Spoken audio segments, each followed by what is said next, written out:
Thank you very much. Thank you for showing those World Cup clips. It was, I looked at myself and I thought, God, the standard must have been very poor those days. I want to thank CIMA for honoring me by inviting to speak from this platform. Very interesting topic, passion for perfection, and the other one, which is ordinary people and extraordinary acts. I think that every one of us, we are basically all ordinary people. But yet we are also extraordinary. We in Islam believe that God made us the finest creation, which is called Ashraful Makhlukat, God's greatest creation. And in that He has given all of us tremendous potential. Now, what He has done is that He's left it to us, that what do we want to become?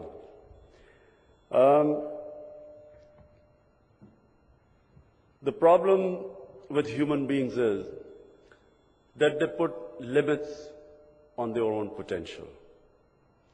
All of us have, in my opinion, limitless potential. But the limits are put on our own potential by ourselves. For instance, the moment we say something is impossible, it is impossible. Or the moment you say, I cannot do something, you won't be able to do it. And the people who become these extraordinary people are those who think big, have great dreams, do not allow limitations to stop them achieving their dreams. Now, I'll draw from three areas where I have experienced. One was cricket. Second was mobilizing the people in the country to build a cancer hospital. And third, probably the toughest, is politics, which again is not, politics as we all believe politics to be, is somehow to get into power, but to actually bring about a big socio-economic change in my country. So it's probably the biggest dream. But let me first start by cricket. There were much more talented cricketers than me. When I was growing up, in my school, which I went to, was a school for privileged children in the society. And in that, I excelled in my school. But when I actually got out of the school to play cricket for for instance, for my city, I discovered that the children coming from the poorer backgrounds had much greater hunger and drive than the boys who were studying with me in this privileged school. And so I discovered that although in my school we had the best coaching and the best teachers and the best cricketing facilities and the grounds and the wickets, we could not compete with these boys coming from the streets because their hunger and drive was much more. So not only did I discover that these boys were much hungrier than me for success, but they were far more talented. But the reason I succeeded was because I had bigger dreams than them. I thought bigger than them. I wasn't satisfied. When I was 18, I played for my country. Wasn't very good. I was dropped after my first test match. Everyone thought that was the end of my career. But the reason I came back was because the first time I got dropped, I tried to analyze my weaknesses. I looked, first time I played in England and I saw these other great cricketers. And I realized that the bowling action God had, my natural bowling action, which was I endowed with, was restricting me from reaching my ambition, which was at that time to become the best fast bowler. So, from then onwards, rather than be limited by my natural bowling action, I decided to change it to reach my ambition. Now this is, very important for you to understand this. For some of the people here, it's important to know your limitations. People who don't know your limitations are not successful. But it is also important never to be restricted by your limitations. Never accept them. Always try to expand those limitations. So what I did was that my limitation in my bowling action did not restrict me, because I decided that my ambition, if I stuck with this bowling action, I would not be able to reach my ambition. So I changed my bowling action. And I'm the only fast bowler who completely changed his bowling action from the time he started to the time I finished. I completely remodeled it. And this is against all the coaches, all the experts. People told me, listen, don't do that. You lose your natural ability. And all the time I came up against this thing that, look, you cannot do this. You will fail. Just play to your limitations and so on. So you will also, people sitting here who are aspiring for big things, remember this, that all your life you will be told that this cannot be done. Do not accept this, because this is where, when you compromise on your mission or your ambition, that's where the downward slide starts. If anything, always upgrade your ambition, but never downgrade it. Never accept anything less than what you aim for. So if I aim to become the best fast bowler in Pakistan, and if I had accepted what the coaches told me, that your bowling action would not allow me to get there, and accepted something less, then I know that it would have been the end of, I would have just become one of the ordinary cricketers. But I did not accept it. But then I upgraded my mission. When I became the best in Pakistan team, then I wanted to be the best in the world. When I became what I thought I'd reached the best fast bowler in the world, then I wanted to be the best all-rounder in the world. And then once I became the captain, by the way, everyone told me don't accept captaincy because fast bowlers do not become good captains. They all gave me the example of Ian Botham, who had failed as a captain. They said, listen, he's failed, you will also fail as a captain. So you will always come up against this. But then it became, when I became the captain, I wanted to make Pakistan team the #1 team in the world. So ambition must be upgraded all the time. Never bring it down, never downgrade it, because the moment you downgrade it, as I said, it's a downward spiral. You keep going down. And when you keep struggling to go up, this is where your inner strength comes in. What I mentioned before, we all have great potential. But it's only when you pit yourself against challenges that you begin discovering this potential in you. It's like, if you do weight training, your arm gets strong. If you just don't do anything with it, it'll just shrivel up. But the mind is the more you put your mind to pressure, challenges, the stronger it becomes. There's a great verse by one of our greatest poets, which says something like, "O hawk, don't be scared of these gusts of wind that hit you. They are meant to make you fly higher." So don't be scared of these, obviously the bigger challenges you have, the more resistance you'll have. But never be scared of that. Because when you pit yourself against resistance, you get stronger.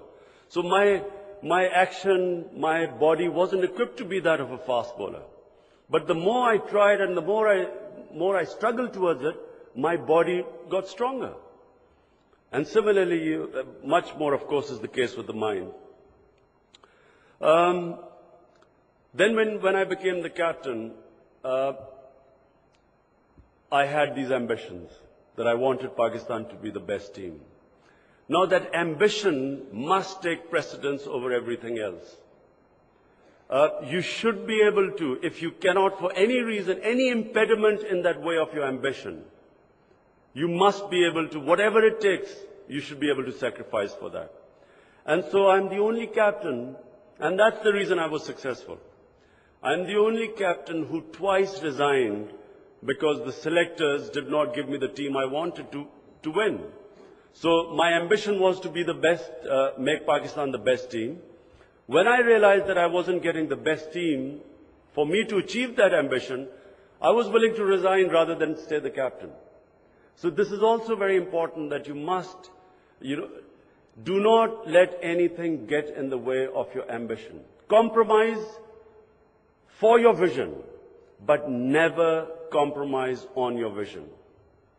When I started the cancer hospital, I was, not necessarily because I was a great compassionate person.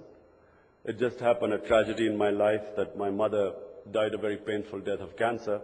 And I began to realize that there was no cancer hospital in the whole country. And so people like me who had the resources, I was able to take my mother out for treatment. I began to realize that for a common man, there was nowhere to go. And cancer is, unfortunately, the sort of disease that not only, takes the patient, but the whole surrounding family gets deeply affected by that. So that's why I decided to build a cancer hospital. But when I decided, I had no idea that it was what I was getting into. It's just like when at the age of 9, when I decided that I wanted to become a test cricketer, and I decided that this is what I wanted to become, I had no idea that how much I had to, what struggle was involved in it. So similarly, when I decided to build the cancer hospital, I had no idea what it meant. It was just that a passion that, look, I had to do something. And so, for 4 years, I tried to find out how to build this hospital. I had no idea. I called up a meeting of some of the top doctors in Lahore. We had a seminar, tried to get their opinion that how do I start this cancer hospital in Pakistan. I had formed a board of governors by then. And I remember these 20 doctors who sat there. We still have the minutes of the meeting. 19 of them said that you cannot build a cancer hospital in Pakistan. They told me that the government of Pakistan had tried and failed. One of them said that yes, it can be built, it's badly needed, but there is no possibility of you treating poor patients free because the running costs of a cancer hospital are extremely high anyway, and then cancer treatment is the most expensive treatment, so that your hospital will just close down. Anyway, not deterred by that, I started my campaign to build the hospital. I went all over, wherever there were Pakistani communities, I went to collect money. I was also at the peak of my cricketing career. I would have given up cricket 2 years earlier, but because my passion in cricket had gone by now. But the board of governors told me that, look, if you leave cricket, no one is going to give money to the hospital. So I kept playing for 2 more years, and which you saw the the World Cup final. I only played the World Cup because I thought that if we won the World Cup, we would have people giving money for the hospital. Finally, we built the hospital. And when the hospital opened, we got this American from United States, this chief executive to run the hospital because we didn't have any expertise in Pakistan. In the first board meeting, the chief executive told us, the board of governors, he said, look, if you treat more than 10% of cancer patients free in this hospital, it will close down in 6 months. I can guarantee you that this hospital will go bankrupt in 6 months. Again, my ambition was that this would be a hospital where majority of the cancer patients would be treated free. Here is this chief executive professional telling us that if you do that, the hospital will be closed in a few months. Now, again, and this is again, you will always have these dilemmas all your life. When you have these great ambitions and vision, you will always come across these things. Now, what do? Never, ever compromise on your vision. The moment you do that, if I had agreed with him there, I can guarantee you that the hospital would have been closed in 6 months anyway. Because I had collected money from the people. The government didn't give me money. I had gone to the people to say that this hospital, majority of the patients will be treated free. Had I accepted his technical advice, which he was right in giving me, the people would have said I had betrayed them. So we did treat, at that time, 80% of the patients free. Now we treat 70% of the patients free. It has completed 10 years. Last year it won an international award in the World Health Organization in Geneva for services to humanity. Each year the donations went up. Each year, the moment people realize that here's one hospital where it does not differentiate between rich and poor, majority get free treatment, cancer treatment. Just for your information, the hospital's annual budget is $15 million. Every year, the deficit for treating 70% of patients free is $8 million. Every year, the people give more than $8 million. Every year, the cost goes up because the cancer drugs, every year, new drugs coming in, the good news is that the cancer treatment is getting better every year. The bad news is the treatment is getting more expensive. And yet, every year, people give us more money than the previous year. So, reason, in my opinion, was that people trust this institution. They realize that what we had promised them, we have given to them. And the third area where which is my current field, is politics. Now, why did I go into politics? Because when I was building the hospital, just very briefly, I'll tell you what happened. We needed $4 million to open the hospital. By this time, I had run out of donors.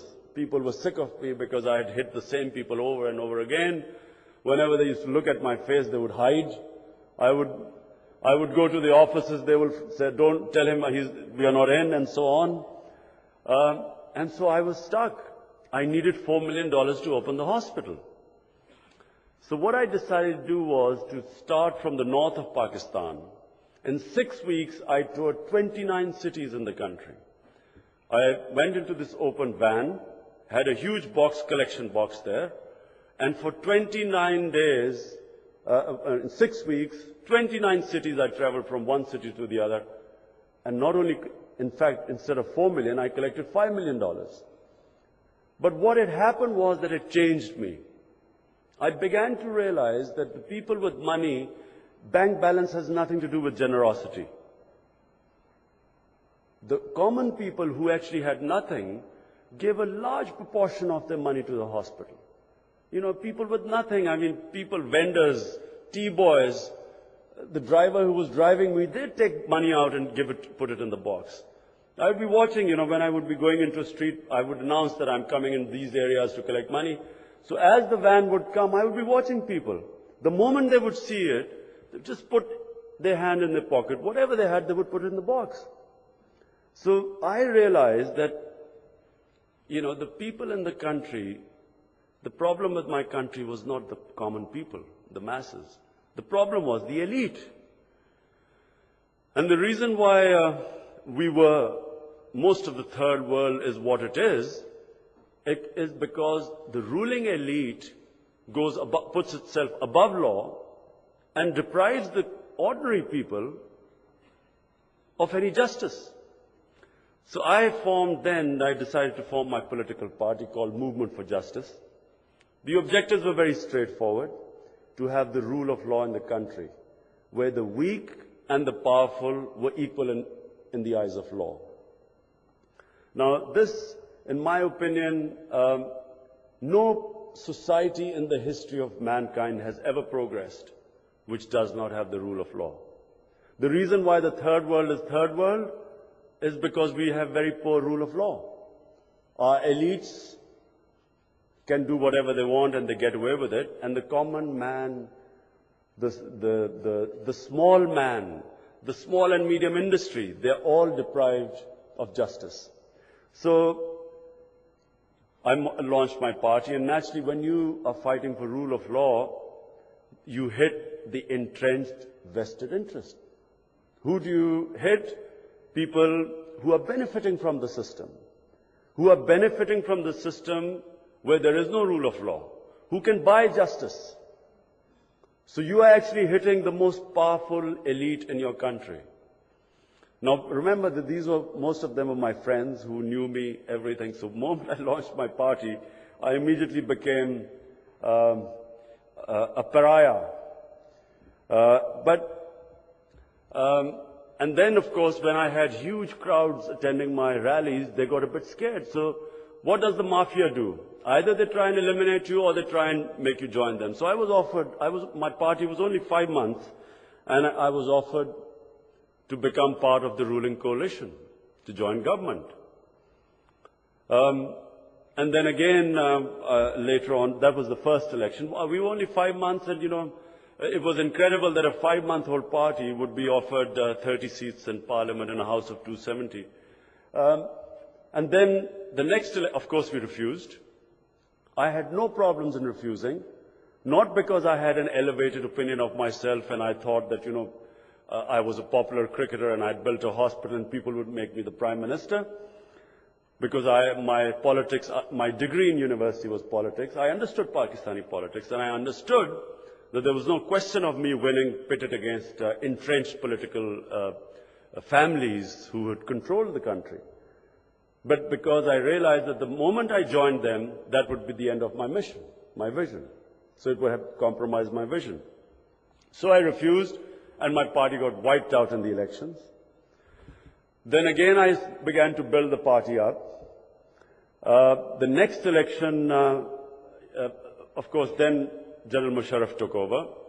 We yet again had a military dictator, the fourth time in our brief history of 50 years.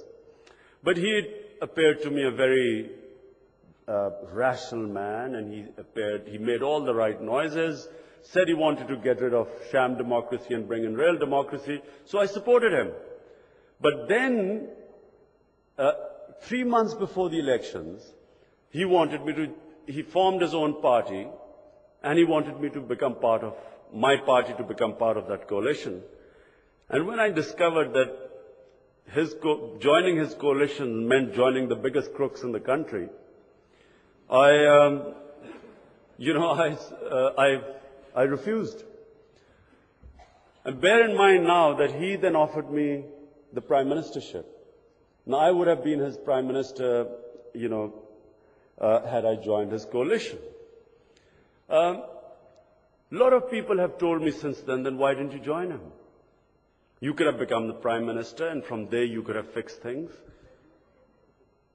But I had never any doubt that because my vision was clear. It is your vision that tells you when to compromise and when not to, what priorities you set. I knew that my vision was very clear, that I wanted an independent, credible judicial system in Pakistan. I asked myself the question, can General Musharraf afford an independent judiciary? The answer was obvious. If there was an independent judiciary, there's Article 6 in our Constitution which would have tried him for treason, and the sentence is death. And of course, then I asked myself the next question, the people who he had got all around him, the biggest crooks in the country, can they afford an independent judiciary? They would have been caught themselves. How would they allow it? So I had no problems in telling him no. Of course, he then proceeded to destroy my party. And again, we only had 1 seat in parliament after that. My party was again in tatters. But standing in front of you here, I can tell you right now that I am closer to my objective than I was if I had joined him. Because what did that give me? It gives me credibility. I am the only one in Pakistan's history People initially thought I was, that he's so naive, he's a cricketer, doesn't understand. But today they realize that I'm the only one who has credibility in the country. You see, credibility is the key to leadership. If you want people to follow you, you have to be credible. If you lose your credibility, you can never, ever become a leader. The key to leadership is the ability to command people's respect.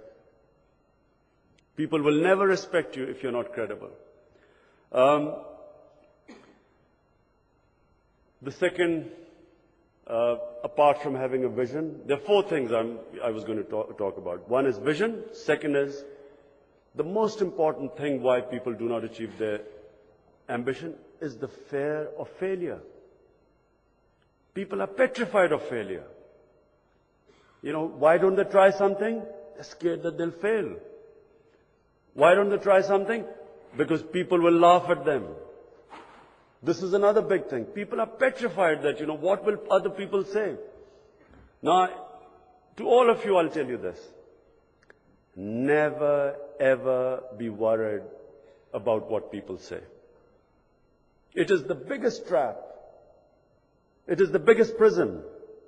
So many people talented. I remember in school there were such bright students. In university I went, such intelligent people, brilliant. But I look at them now, where are they? What happened to them? These self-imposed restrictions, these prisons, and one of them, of course, is, if I fail, what will people say? What will so-and-so? That people will laugh at me. People always laughed at me.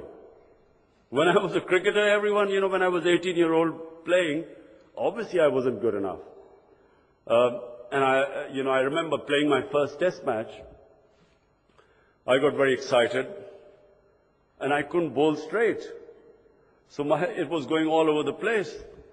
And this English umpire introduced me, when a bowler is, not many ladies will understand this, but some of you, if you played club cricket, when he introduces you, the umpire, he says, right arm over the wicket.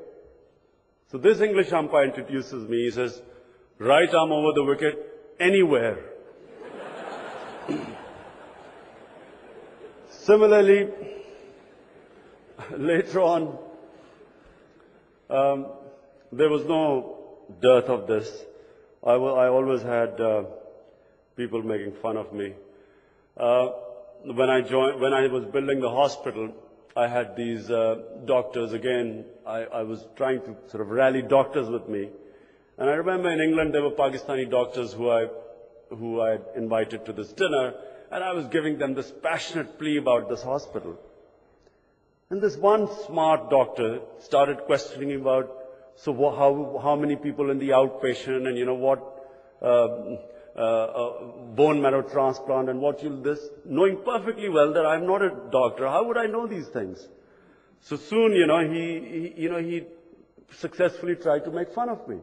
And he succeeded, because I had no idea what the hospital was all about. It was just a sort of, and same, in politics, when I lost that first election and got wiped out, all those people, who were waiting for me to fail, suddenly, the knives were out, but don't be scared of this. My problem was not because I was now immune to what people would say. But my people around me, my family, they were, they wouldn't go out of the house, and they were so worried about, everyone is laughing at us. But, it's just such a trap. It's something that you should, remember that public opinion is extremely fickle. And, if you played a professional sport or international cricket like me, you would soon realize how fickle it is. I mean, you walk into bat and everyone is cheering. You get out first ball and the same people who are cheering then start abusing you. I came back, I remember we lost to India. For Pakistan to lose to India was not an option. So we lost in my first time I toured India, we were supposed to be a much stronger team than India, and we lost. So now the big debate was, as we were heading home, is what flight to take back home. And the flight we decided to take back home arrived in Lahore at 4 a.m. in the morning. But as we got there, thinking that everyone will be asleep, the custom inspectors were not asleep. They made sure that we stood 2 hours at the airport. They stripped us of everything. Even they confiscated everything. For 2 hours we were at the airport. For a week we hid in our homes, not daring to get out. And yet the same airport we arrived some 6-7 years later, beating India and coming back. And there were 150,000 people at the airport. For 5 miles along the road, there were people standing there. So, when you face this sort of thing, you begin to understand, you put it in perspective. You don't get scared of, public opinion, what will people say. So I just say this because I find that this is a big impediment in people's potential to achieve it. Because they worry so much, what if I fail? So I think, have been very lucky. Wasn't always like this, but gradually I began to realize that this is just, the fear of failure is a big impediment. Do not be scared of failure, because you will never take risks in life. If you fear failure, you're not going to take any risks. And without taking risks, you can't achieve anything. You'll just be a mediocre, an ordinary person. You will just become ordinary.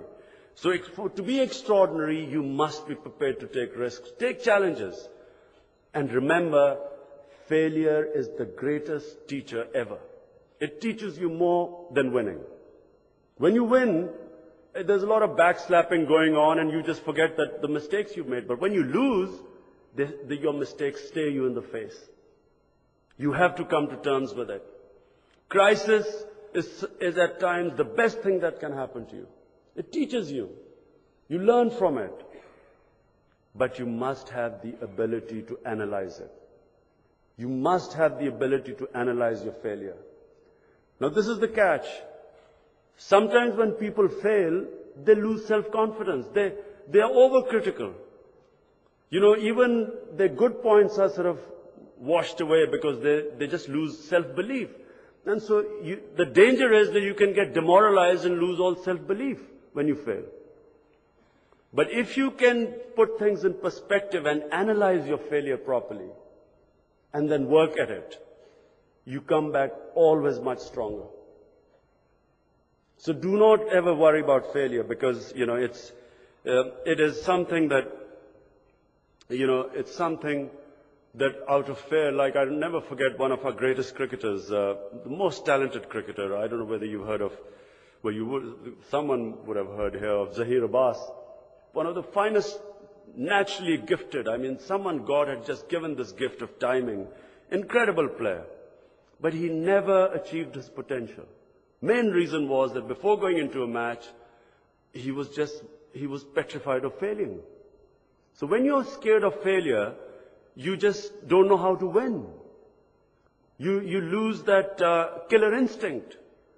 Because, they're completely different approaches. If you go into anything, into a venture, into a cricket match, worrying about failure, as a captain, your team selection will be defensive. If you go into a match thinking, I'm going to win, you will have a totally different team selection. Because in one case, when you're scared of failure, you will go on the defense, or even before you've entered the match. So you will have a defensive lineup. In the other, you will go in an attacking lineup. Completely different. The attitude is different. In one, you will be on the defensive, so you will miss out on the opportunities that present themselves. And on the other, you will develop that killer instinct. The moment that opportunity comes, you'll grab it, because you're looking for it. So, I was successful as a captain with weaker teams because when I used to step on a cricket field, I never thought anyone could defeat me. I always thought I would win. Sometimes foolishly so, but I never thought I would lose. We played, in my time, the greatest team ever, the West Indies, which in my opinion was the greatest team in cricket history. And, when they were at the absolute peak, when it was not a question of winning against them, it was losing with dignity. They were touring Pakistan in 1986. And when they came, I announced that we want to play the West Indies with neutral umpires. So everyone got shocked. Here's the greatest team coming to Pakistan, and he's saying he's going to play with them with neutral umpires when at least, we would have our umpires. So,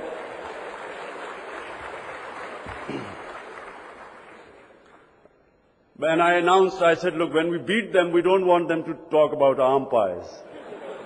So, the reason is simple, there were two reasons for doing this. One was that you remove this crutch. You tell your players that you're on your own. Secondly, you tell them that you're good enough, that you can do it. Because,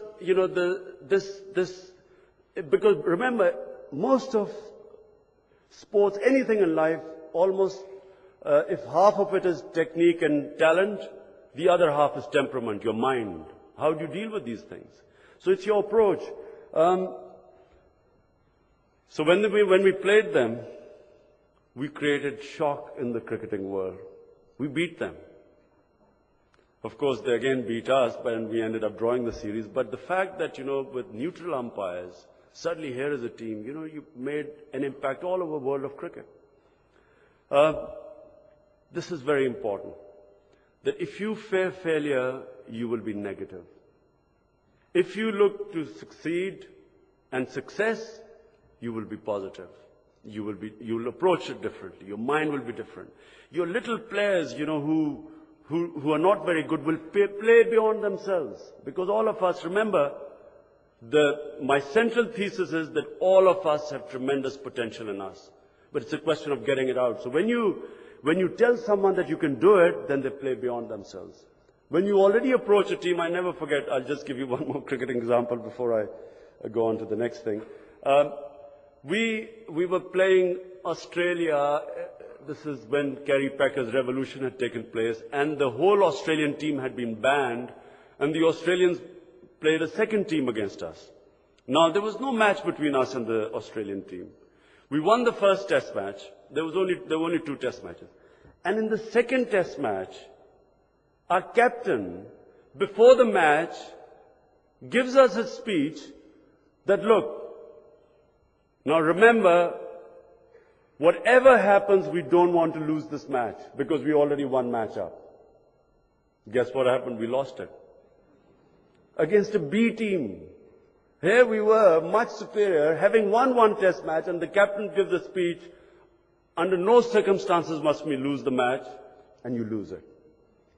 Because the reason is the whole team then became negative. All they were trying to do was to save the match, and you lose it. And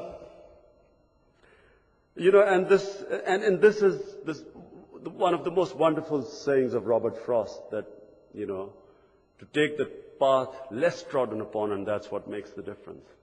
Because it's that less trodden upon path where people are scared to travel. That's what gets you strong and gets your potential going. The third thing is self-belief, which is connected with this. Just to say that when people have belief, when they believe in themselves, this is the job of a leader. He must make people believe in themselves. When this announcement which I, made to the team that we are going to beat, when we beat them, we don't want them to talk about our umpires, the greatest team in history. You give your players self-belief. This is the most important thing. Never ever destroy the belief of your players. And the captain has to do it. The leader has to do it. I don't know whether you saw me in that, the brief interview with Ian Chappell. I didn't wear my normal shirt. They didn't show me that T-shirt. It had a tiger, big tiger on it. A tiger which was attacking. And I deliberately, in the semi-final and final of the World Cup, went in with that T-shirt. Because I knew that people would, not in this but in the other ones, that all the players watched that toss just 10 minutes before they're going to out on the field. You see, what happens is they record this before, and then 10 minutes before the game is about to start, they play this toss bit comes on the television. And so both teams now are sitting in the dressing room and watching this. So I went deliberately with this T-shirt. And when this Ian Chappell asked me, he said, "Why are you wearing this T-shirt, Imran? I thought you were the lion of Pakistan. This is a tiger." I said, "Look, I'm wearing this tiger because I want my team to play like a cornered tiger. There's nowhere to go except attack." Now, okay, it sent a message to my own team, but to the opposing team, it already made them feel that, this team is just going to go aggressive all out. And so it's very important, the psychological, the mental side is extremely important. Don't ever estimate it.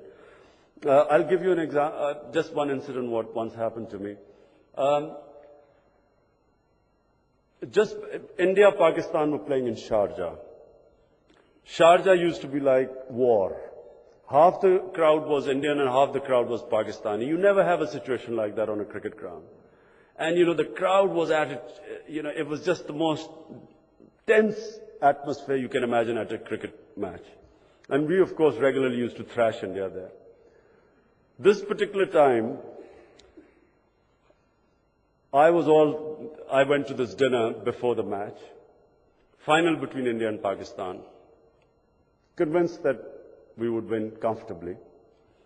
And this lady at the dinner said, "Imran, I don't know much about cricket, but I've got a premonition that you're going to lose the match tomorrow."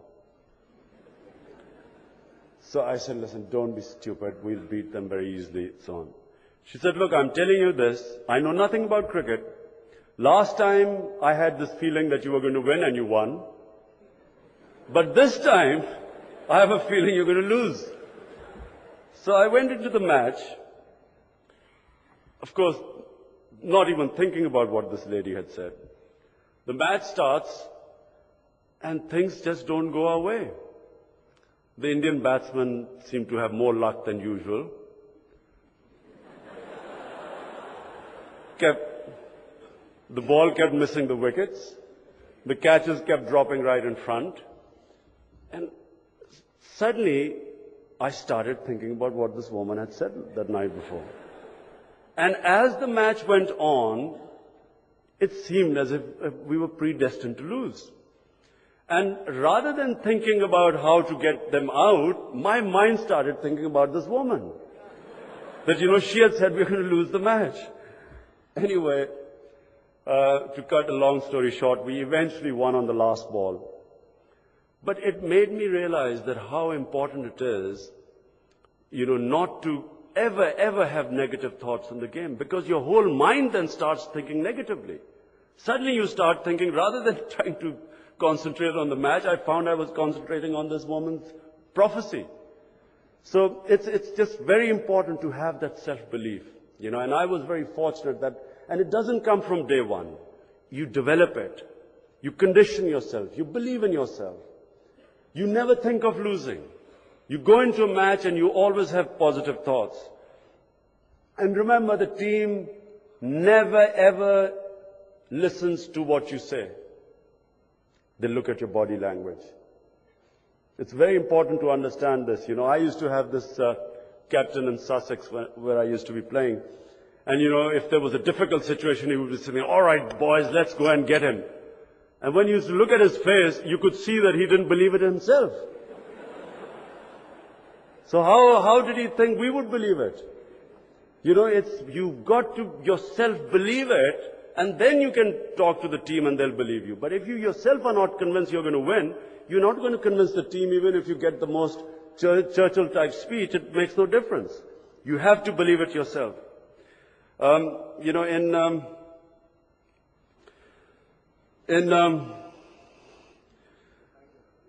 In West Indies, which, as I mentioned to you, was a question of losing with dignity. I had given up cricket. I had retired from cricket in 1987. And when I went there, suddenly, when I had retired, suddenly it was announced that Pakistan had been invited to the West Indies. Now, I had already retired because this is in 1987, I thought I had achieved whatever I wanted to. I was at my peak. I was 34 years old, and I thought, I'll be too old after that, and I never wanted to be at the mercy of selectors. So I thought, here am I at my peak. I've achieved everything. I want to retire. So I announced my retirement. And then I discovered, when I announced my retirement, that Pakistan had been invited to the West Indies. The reason why Pakistan was invited to the West Indies was because the Australian team refused to tour West Indies. They had the tour cancelled because they were so demoralized by the West Indies that they didn't want to tour there. A year before that, I remember meeting Richard Hadley. Now, Richard Hadley, as you all know, was a great, great bowler. And I met him playing a county match, and he looked really off color. So I said, Richard, what's happened to you? He said, you know, we had this tour to the West Indies and I'm still recovering from it.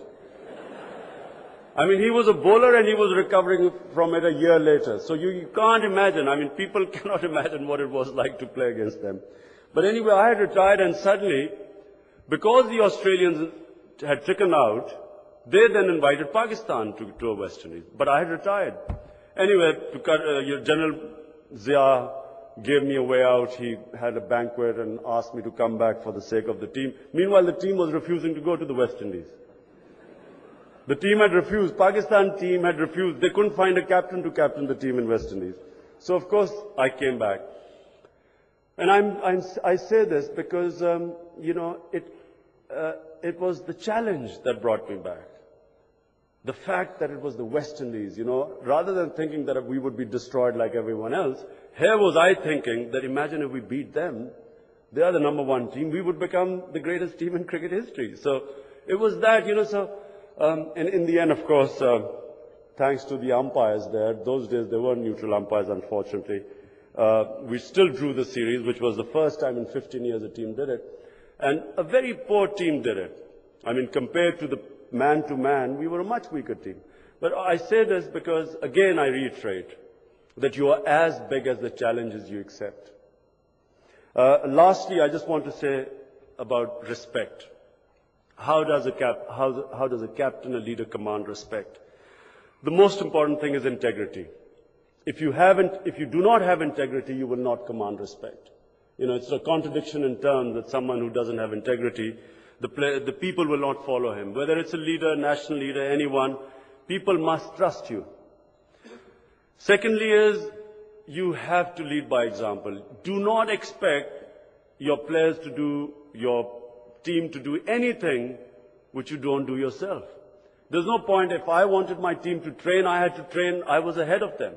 If I wanted them to observe a discipline that, you know, before a match you have to sleep at 11 p.m., I had to make sure I was in bed at 11 p.m. It's a very simple thing. It's like, and it's in any sphere of life. It's, for instance, you know, the reason why we, the third world, are in a state we are, in Pakistan specifically I talk about, that our leaders break every law. They break every law, but they expect the people to follow the law. How is it possible? General Musharraf has desecrated the constitution, but he expects the common people or the police officers to follow the law. You can't. If you break the law yourself, everyone will break the law. And it's very simple. In our hospital, Shaukat Khanum, it won this international award. It is the biggest charitable institution in Pakistan's history today. It gets the most funds. It's the best run. It trains other medical institutions. People from there come to be trained at our hospital. We train management. We train nurses. We run our own courses. Now we are training on colleges. So it's not just in hospital. It has raised the level of medical care in the country. It has set benchmarks in the country. But how has it succeeded? Because it is an institution. How is it an institution? Because I, as the chairman and the founder of the hospital, do not break any rule of the hospital. I have not had one patient, because there are a lot of, you know, there's one hospital cannot cope with the cancer. There are a lot of people wanting to get into the hospital. We have set a criteria. There's a lot of pressure on me for people wanting to get in. But when I don't break the law, no one else can break the law. And because no one breaks the law, the hospital functions as an institution. And that's why it succeeds. I haven't, you know, there are 700 employees in the hospital. Not one. I mean, there's huge unemployment in the country. A lot of pressure that, please, from my constituency especially, people want to have jobs there. All I have to do is make 1 or 2 allowances, and I know once I make allowances, then the hospital management itself will think they can get away with it, and so on, and the whole system comes down. So a leader must lead by example. Anything. If I want my team to fight, I have to fight myself. Simple. Third thing is courage. To have a cowardly leader is again a contradiction in terms. If you do not have the courage, if you do not have the ability to take the big decisions, which need courage. I'll never forget once there was this cricketer who was very bright, always gave excellent suggestions.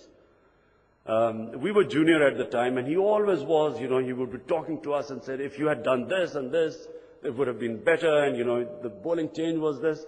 So we all thought, he's the best man to be the captain. He became the captain. When he became the captain, we used to watch him, and he stood there frozen. So I would go and say, what's happening? Why didn't you do this? He said, well, if I do this, that might happen. If I did this, that might happen. He wouldn't take a decision. He could not take the decision. So it takes courage. It takes courage to take the big decision. Good leaders always know the downside when they take the big decision. There's no such thing as a risk-free big decision. Every decision carries a risk. But a great leader will know the downside before he takes a risk, and that's bravery. A stupid leader will do something like the charge of the Light Brigade, where you just charge into the guns, not knowing what opposition you've got in front. So it's not bravery when you take a decision and you don't know what the downside is. It's bravery, it's courage when you take a decision and you know that you'll be wiped out in an election because you are up against the military establishment. And despite that, you still go on and fight the election. That's bravery. So a strong leader will have to have the ability to take that big decision, and that's very important. And finally, he has to be selfless. A leader must only be loyal to the cause. At times, he will find that there are characters in his team which he doesn't like, which he doesn't get along with, who irritate him. He must work with them. He must never ever put his ego in front of his cause. This is the biggest downfall of people I've seen. Even in my own political party, I find the most difficult thing is that people whoever are leaders at different levels, the biggest problem is that they want personal loyalty rather than loyalty to the bigger cause. And in personal loyalty, they make wrong selections. The team doubts their fairness. They think they are not fair. They lose respect, and you have a hamstrung leader. You cannot have your ego get in the way of your team selection. You cannot have your ego come in the way of your cause. I learned a very important lesson, and by the way, you also learn from other people's mistakes. I learned most of my thing by watching other people, analyzing their mistakes. I remember I was still a player. We were touring India. It's the tour where we lost and, where we had to come back in the middle of the night. We were a much stronger team. And our captain made 2 of the most fundamental mistakes in the team selection. One, he underestimated his enemy. Never underestimate your enemy. Number 2, he did not get along with this bowler. And he thought because we were so much stronger than them, he didn't need the irritant of having him in the team. So he kicked him out. Didn't take him with him. What happened? I got injured. We did not have another bowler of class, and we lost the match. And then, once you lost the first match, the whole confidence shattered, and the team actually lost the series. So who lost in the end? He had to leave cricket in the end because he couldn't face the criticism after that. The team lost, and that was a big lesson to me. That the same bowler who he found and who, by the way, was very difficult to handle, later on played with me and did very well under me. So it's the job of the captain to get the best out of his team. You should not want everyone to be goody two-shoes. We are all different characters. A leader must work with every individual. In my political party, there is this, member of my central executive. He irritates me. He abuses me at times. When we each time we do badly, he sort of, I always think unfairly criticizes me too much. But I can't even think of excluding him from the central executive, because there is a side to him which is extremely valuable to the party. As long as someone is valuable to your objective, you must work with him. It's only when he becomes an impediment in that objective, that's when you kick him out. But never because you don't like him. And just now, I don't know whether you've noticed, Pakistan team is touring West Indies. And the fastest bowler in our team, who's no good Samaritan. I mean, he's a pretty difficult, Shoaib Akhtar. He's a very difficult character to manage. But they have left him out. They did not take him on tour. And I know the thinking. They think, and quite rightly, that West Indies is a walkover. So they think they're going to win this tour easily. And they are trying to settle old scores with him, because here was the show boy who was getting all the attention from the girls. Boys were a bit jealous. So they've kicked him out. But if I was the captain, I would not have been thinking just of the West Indies tour. I would have been thinking that England is touring later on, which is a much stronger team than the West Indies. I should take him along with me, discipline him on this tour, and then get him ready for the next tour. But this is where, in my opinion, when the ego comes in, it is a very, very destructive force in you achieving your objective. Thank you very much.